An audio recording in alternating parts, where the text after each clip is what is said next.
আমাদের নিয়ে যখন মাথা ঘামাইনে শুরু করি দিয়েছ বাদামের ভুঁই যেভাবে ইট পুইতে থুই আইয়াছ এমনি বাজার যেরকম ফাঁকা করে দিচ্ছ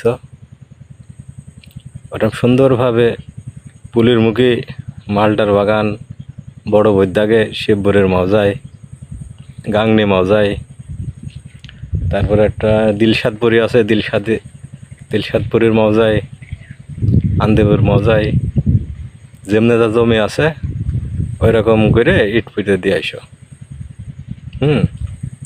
তাহলে বুঝবো না যে হ্যাঁ তুমি সোজা পথে চলে যাও। যে কটার নাম করলাম এইগুলা ওই যেভাবে এই দুটো বইয়ের মাথায় ইট পুঁতে দিয়ে বাড়ি এসে খবর দিচ্ছ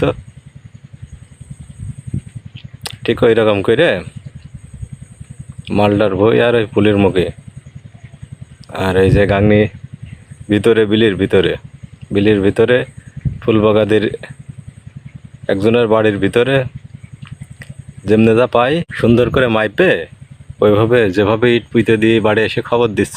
আর এখন যদি নাও দিয়ে যাও আর তোমরা যেটা ভাবছো যে এই দুইটা বই দিলাম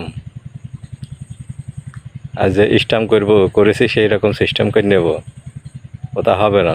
ওইটা করার সময় ছিল 4 মাস 3 মাসের ভিতর তোমরা দিতে পারো নি।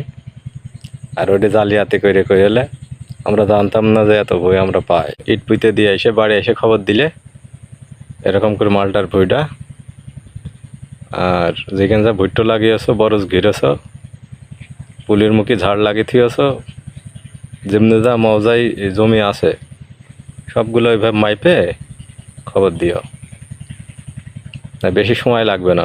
আর সর্বশেষ যদি নাই বের করতে পারি সেই সময় তো মানুষের মাথা আছে, সমস্যা কি, শোধ করবো। আমিও ভাগাই গোষ্ঠীর লোক, তোরা খাপড়ে হয়ে যেতে পেঁচট হতে পারিস, আমরা ভাগাই হয়ে পেঁচট হতে পারবো না।